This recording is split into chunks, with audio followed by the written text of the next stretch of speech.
Hi, welcome to It's Clear to See. This is my second podcast, so I'm still quite new at this, but as usual, I've got a lot to say, and my family always says to me, you talk too much. So now I'm talking to you, giving their ears a bit of a rest. But what's on my mind again is, with the upcoming elections here in South Africa, everybody's talking about the ANC, if they come in again and form an alliance with the EFF, and what will happen in that scenario. And then the better of the two options is if the ANC forms an alliance with the DA, what that would bring. And then of course, if all the alliance parties get together and oust the ANC and the EFF. And lots of people are saying, well, that's the scenario, that's the solution to this whole thing. I have a different view, and I'll tell you why I have a different view. It's because I've seen it. There was a gentleman, Herman Mashaba, who became the mayor of Johannesburg, an entrepreneur full of power and spirit and willpower and force and real persona. And he tried to sort out Johannesburg, and he tried very hard, but he could not do it because, quite frankly, it's impossible to do it. And the reason it's impossible to do it is basically it's like a captain of a soccer team, but he is the captain of his own opposition. He got no cooperation. You must understand something. If the DA gets into power, or if, let's call them the alliance partners, if the alliance partners come into power without the ANC and the EFF, there's going to be a lot of turmoil. Number one, they'll never be able to sort the councils out. They'll never be able to sort Eskom out. They will be able to sort nothing out because they'll have the ANC and the EFF actively sabotaging them at every single turn. They will make this country ungovernable. It's a thing that has happened in the whole of Africa, and it's a thing that will definitely happen here. Now, Mashaba, let me finish that point. So the DA takes over Johannesburg and everybody's over the moon, things are going to get well now, and we're going to sort this whole problem out because Mashaba's there and he's going to clean up. The thing is, nothing changes. The whole council is still in place. Nobody gets fired. Nobody is moved out. There's not a whole new team that comes in. Mashaba was playing with the ANC team, and the ANC team was sabotaging him. That's it. The guy's got no chance. And then there's all this backward and forward things happening where, the mayors are changed.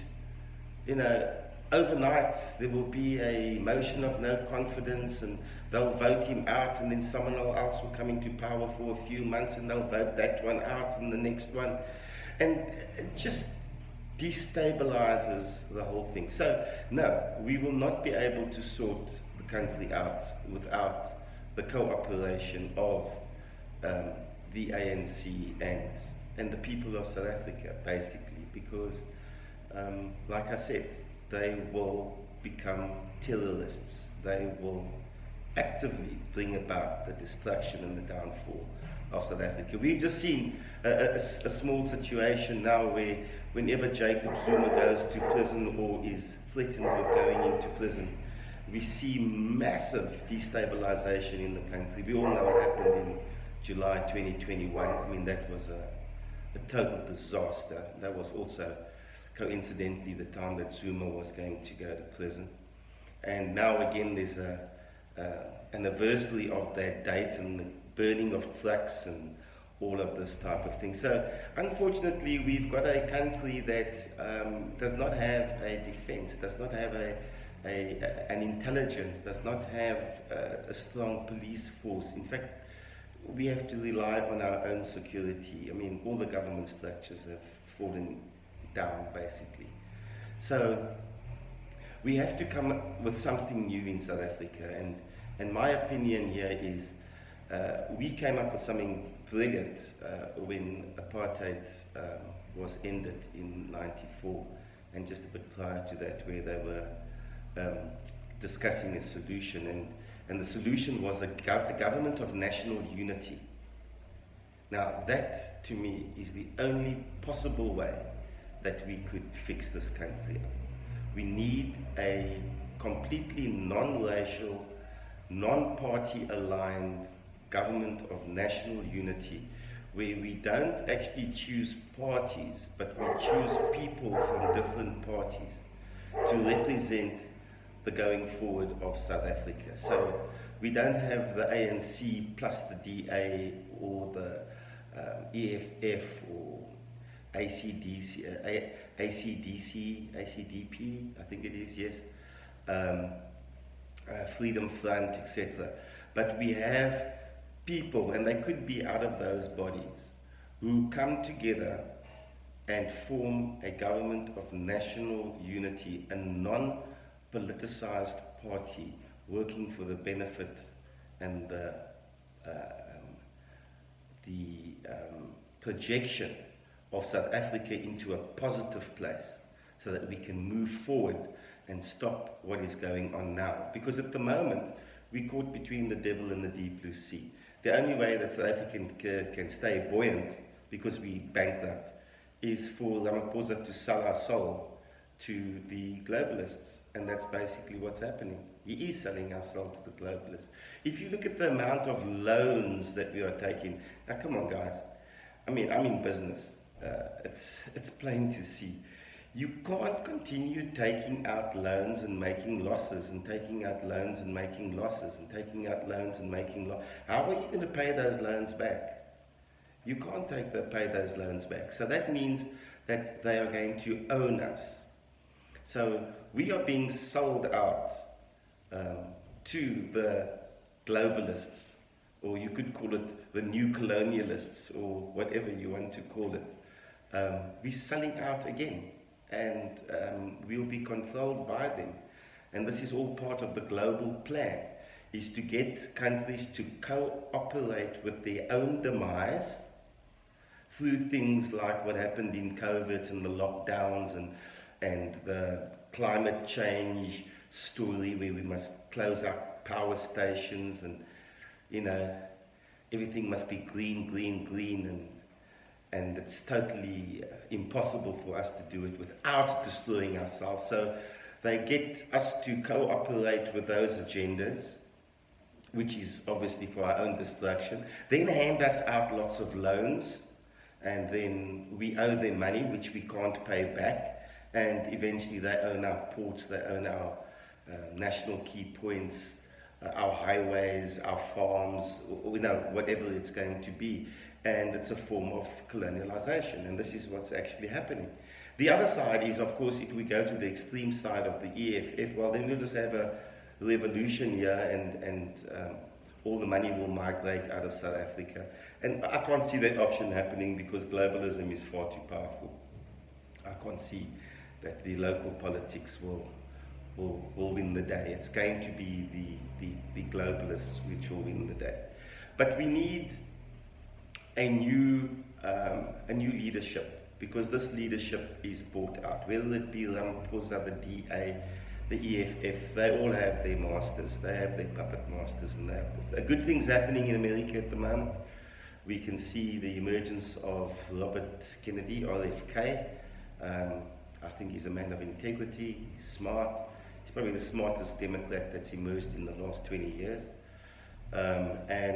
There's Donald Trump, of course, DeSantis, and there's a change happening then, and I think that we need to change this whole system here as well. We can't have this thing here where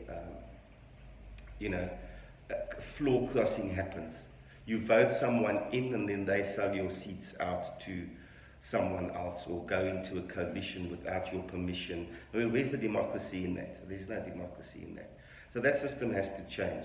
And we need to get into a mindset of being proud nationalists, not globalists, proud nationalists, whether it is globally, whether it's England or America or any independent country around the world. We need to be proud nationalists, not globalists. Globalists, that means you lose your culture, you lose everything. We need to have borders, to stop this child trafficking rubbish that's going on, that the globalists are so into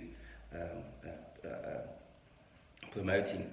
You'll find a lot of the things in their policies that's promoting, that is actually promoting human trafficking in essence. They will wrap it up as something else, as they usually do, because everything with them is wrapped up as something else. So if you're a pedophile, you'll be called a minor attracted persons. If you want to kill babies in the womb, you will be called pro-choice, etc. So they always give it very nice names, but it's heinous crimes that's actually being committed under these fluffy names that they give. So, yeah, my message here is we got to think much broader. We can't think on a small scale about which party is going to win and how, which alliance and blah. That system is never going to change anything. That system is just, all the horses in the race are owned by certain people, and there's no result coming. We're going to go around in circles. What happened in Zimbabwe? They had a regime change. If Mugabe goes, this is going to happen, that's going to... the next puppet comes in, and then he starts doing the same thing. So they're all doing the same stuff. So we need a proper change. We need the whole system to be changed. It's got to be where the people rule the country, not the president or the government or ruling the country. That's not a democracy. That's a fake democracy. You see, you vote a party in, and then the party have their own meetings, and they discuss policy between them, and they make a decision on your behalf. I mean, shouldn't there be more referendums? Shouldn't there be more consultation with the public to pass laws, etc., etc., instead of a few of them? That's not a wonder these guys think that they're demigods. Not a wonder they think they're demigods, running around with blue lights on their cars, and if anyone doesn't get out of their way, they pull them off and pummel them and then carry on, and etc. They think that they're gods. They're beyond any reproach. You see, they forget that they should be answering to us, not the other way around. If anything, that guy in the car that happened in that particular incident should have got out and pummeled the people in the blue light brigade, because they work for us, not the other way around. I mean, that's just a simplistic way of saying what I've just said. But yes, we've got to get into that new thing. The people have got to elect leaders, councillors. So if you're living in Western Cape or in a town in George or whatever, the people of George vote their councillor in. That councillor answers to the people. There's no such thing as parties and crossing the floor and blah, blah, blah. And we have that type of governance going forward. So I don't think that I have all the answers at all, but I think I have a very broad concept of how this thing could actually happen. So for me, it's clear to see, and I hope it becomes clear for you to see as well. Thanks a lot. Ciao.